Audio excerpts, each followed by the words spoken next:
Intérêt ou pas intérêt? Les hommes mariés, les femmes mariées sont ici? On peut lever la main que je vous voie? Merci.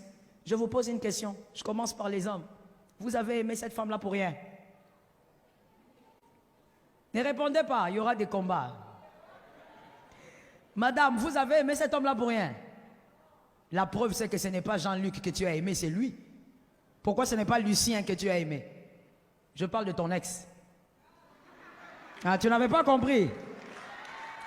Pourquoi ce n'est pas Henri que tu avais choisi?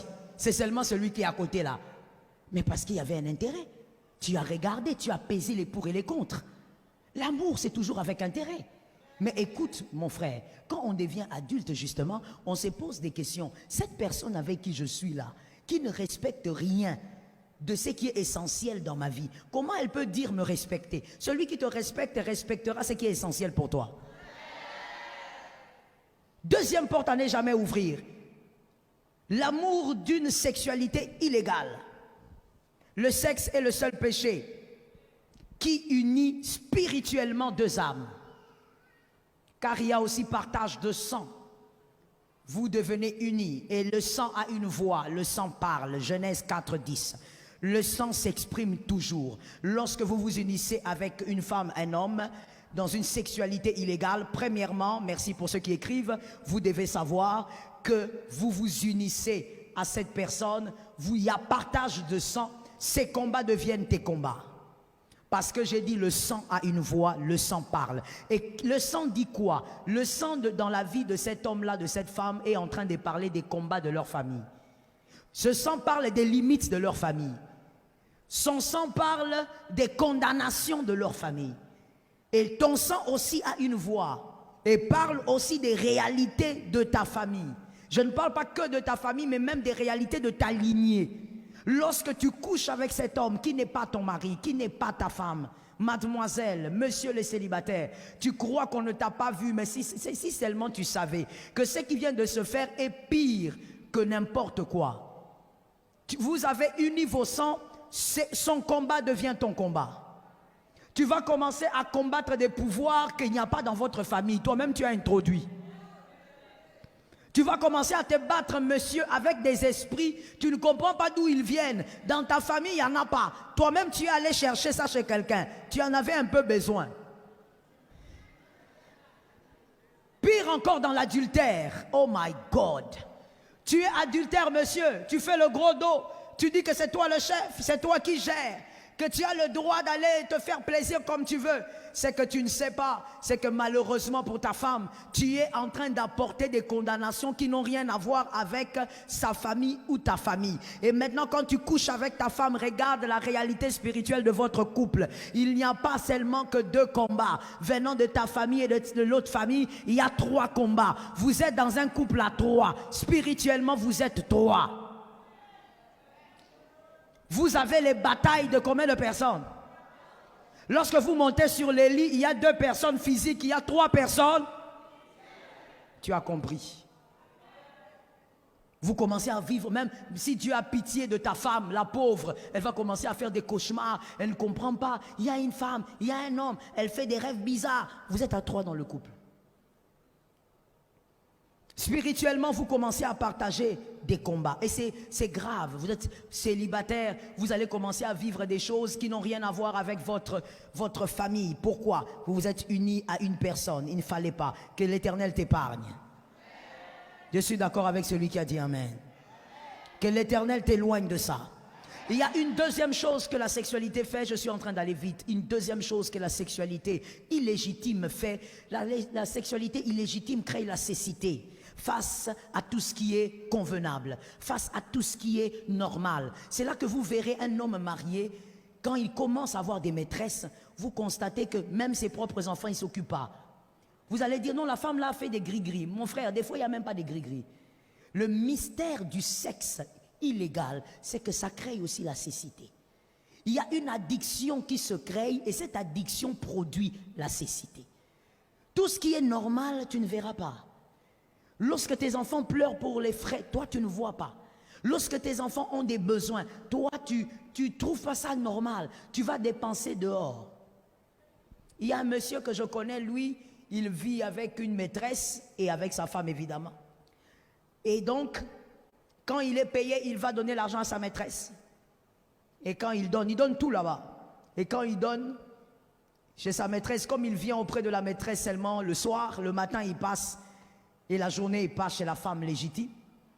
Quand il va la journée, il revient le soir, la femme lui dit, tu peux me donner de l'argent pour te faire quelque chose? Il dit, mais j'ai te donné mon salaire tout à l'heure. Il dit, je n'ai pas compris, j'avais mis ça là, on a volé. On a volé. Qui a volé? Je ne sais pas. Il y a beaucoup de voleurs ici. Je vous raconte une histoire vraie. Ça veut dire ce gars-là, on vole toujours son salaire de manière mystique. Dans la maison de la maîtresse, il n'y a que la maîtresse qui vit là, parce qu'elle n'a pas d'enfant. Il n'y a qu'elle qui vit là. Elle ment à cet homme systématiquement, mais l'homme dit Amen. Il y a des gens qui ont dit non, on l'a marabouté. On ne l'a pas marabouté, mon frère. Il faut savoir que lorsque Dieu interdit une chose, il y a un mystère derrière. La sexualité en dehors du foyer a un mystère bizarre. Ça crée une cécité que personne ne peut expliquer. Alors qu'il est volé tout le temps. Nous tous, nous savons que c'est cette femme-là qui cache l'argent. C'est cette femme-là qui en réalité fait des choses avec cet argent. Mais il n'y a que lui qui trouve normal de continuer à déposer et qui dit non, peut-être qu'il y a un voleur qui entre par la fenêtre. Cette cécité vous rend insensé. Vous perdez tous les sens. Que Jésus vous protège. Célibataire, ne tombe pas dans ce péché-là. Que Dieu t'épargne, que Dieu te donne la force de résister. Fuyez l'impudicité au nom de Jésus. Troisième porte, ça c'est pour les célibataires. Que les célibataires me donnent un amen. Troisième porte à ne pas ouvrir, ne faites pas un choix inconscient. Un choix sans conscience. Tu veux te marier, tu fais un choix inconscient. Monsieur, mademoiselle, toi, tes critères sont toujours les critères physiques. Parce qu'on t'a dit que dans le foyer, on vit en paix avec le physique. Toi, tu crois que si tu es en colère, tu vas regarder le physique là. Tu risques de chercher à brûler le physique. Toi, tu crois que quand tu as des choses qui te déplaisent. Tu vas te focaliser sur le physique de cette fille ou de cet homme. Tu vas oublier qu'il a un physique. Qu'il a un physique intéressant. Arrête de dire, moi, il suffit qu'il soit chrétien. Non. Attention avec le type de choix que tu fais. Monsieur, tu sais que tu es une porte spirituelle de ta famille. Choisis une femme qui pourra comprendre ça. Choisis une femme qui pourra porter cette charge avec toi. Mademoiselle, la même chose. Tu es la porte stratégique de ta famille, la porte de bénédiction. Choisis un homme qui va comprendre cette réalité. Fais des choses comme Séphora, Exode 4, 25. Exode 4, 25. J'ai pris cet exemple parce que cette femme n'était pas juive, mais cette femme a été capable d'être révélée dans une haute dimension pour délivrer Moïse de la mort. Moïse, le grand libérateur, a failli être tué par Dieu. La personne qui a sauvé Moïse, ce n'était pas Aaron, c'était sa femme. Elle a délivré Moïse de la mort. Elle a jeté le sang aux pieds de Moïse. Et Moïse a été sauvé du Dieu qui voulait le tuer. Tu dois donc épouser quelqu'un qui est capable de comprendre cette réalité. Malheureusement, nous avons des hommes qui ont épousé des femmes égoïstes. Des femmes qui ne comprennent pas que lorsqu'on se marie, ça ne veut pas dire que le partage d'amour a été détruit. C'est quoi le partage d'amour? Ton mari t'aime, mais il aime aussi sa famille. Je savais. Je savais que la main là n'allait pas venir. Je savais que pour que la main sorte, il faut que je vous paye. Je parle des femmes. La main ne peut pas sortir. Ça là. Il y a même des femmes qui ont dit amen seulement dans la bouche, maman, dans le cœur. Je refuse, je chasse. Je m'élève, je détruis. C'est ça la réalité de la vie. Ton mari t'aime, mais il aime sa famille. Il aime ses amis. Il y a le partage d'amour au fait qui se fait. Et madame, vous devez être capable d'avoir assez de maturité pour comprendre ça. La Bible dit l'homme quittera son père et sa mère s'attachera. Mais la Bible ne dit pas le père, la mère, les sœurs quitteront le cœur de ton mari. La Bible ne dit pas qu'en t'épousant, ces personnes vont quitter son cœur. Tu as peut-être épousé un homme qui est stratégiquement important pour sa famille dans la dimension spirituelle. Quoique marié, sa prière influence toujours sa famille. Quoique marié, sa prière impacte toujours ses frères. Il faut que tu aies la sagesse de comprendre que c'est sa responsabilité spirituelle. Et tu dois l'aider à accomplir sa responsabilité, à réaliser sa responsabilité. Madame, la même chose. Tu es peut-être responsable spirituel de ta famille. Alors attention à qui tu vas choisir. Ne choisis pas quelqu'un qui va te détruire. Ne choisis pas un égoïste qui va te faire croire que votre vie se résume à vous deux. Certes, votre couple est une nouvelle entité. Mais si tu as des responsabilités spirituelles, ça ne se brise pas. Un amen normal. C'est comme ça qu'Esther, je t'ai trouvé un modèle biblique. Esther croyait aussi comme toi. Elle se disait, je suis mariée, j'ai ma petite vie, j'ai mon petit mari, et puis le reste, ça ne me concerne pas. Mardoché lui a dit, écoute, il y a des problèmes ici. Il dit, ah, moi je ne peux rien faire. Moi si on ne m'appelle pas, je ne peux pas partir, je veux mourir. Elle a parlé d'elle, elle a dit, je veux mourir, je. Tout dépend. Si tu es Ésaü, tu peux dire je. Si tu es Jacob, tu vas dire nous. Qui a capté? Je reprends pour la dernière fois avant d'évoluer. Si tu es Ésaü, tu vas dire j'ai ma femme, j'ai mes enfants, j'ai mon mari, j'ai ma voiture, j'ai ma maison. Mais si tu es Jacob, tu es le précurseur d'une grande descendance. Tu vas dire nous. Tu vas dire je ne peux pas faire parce que j'ai une famille. Parce que les frères comptent sur moi spirituellement.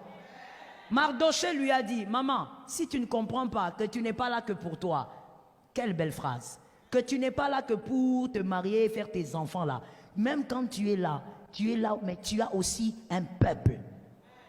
Tu dois te battre pour le peuple. Esther a jeûné 3 jours avec les autres. C'était pour qui?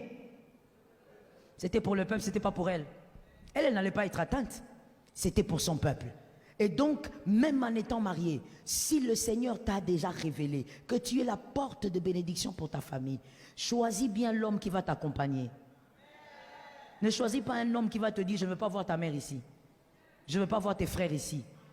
Je ne veux pas te voir prier pour tes frères. Je ne veux pas te voir prier ici. Voilà pourquoi, mademoiselle, il ne faut pas te marier coûte que coûte. Marie-toi quand le Seigneur va permettre que ça soit le temps de ton mariage. Je bénis les sœurs qui ont dit amen. Il ne faut pas dire mariage coûte que coûte. Tu veux te marier, on se pose la question. Vous savez, une fois, j'ai reçu un couple dans mon bureau. J'ai reçu la fille, parce que la fille, c'est ma fille. Elle me dit, maman, je vais te présenter quelqu'un. Je dis, d'accord, venez tel jour. Ils sont venus au bureau. Je regarde la fille. Je regarde les garçons. Je regarde encore la fille. Je regarde les garçons. Donc même quand j'étais là comme si j'étais en train de regarder le ping-pong. Une manière de coder ma fille pour dire, ma fille, c'est quoi? C'est qui, ma fille? C'est qui? Qui t'a envoûté? C'est qui t'a ensorcelé? Hein? Donc tu regardes la fille, tu regardes les garçons. Oh, Seigneur. Ça ressemble à quoi? Je ne sais pas quoi dire. J'ai regardé, j'ai entendu le garçon parler. Donc le garçon, lui, mon frère, il n'a aucun rêve. Il n'a pas d'objectif. Donc, il n'a rien, à part son être. Un garçon qui n'a pas d'ambition.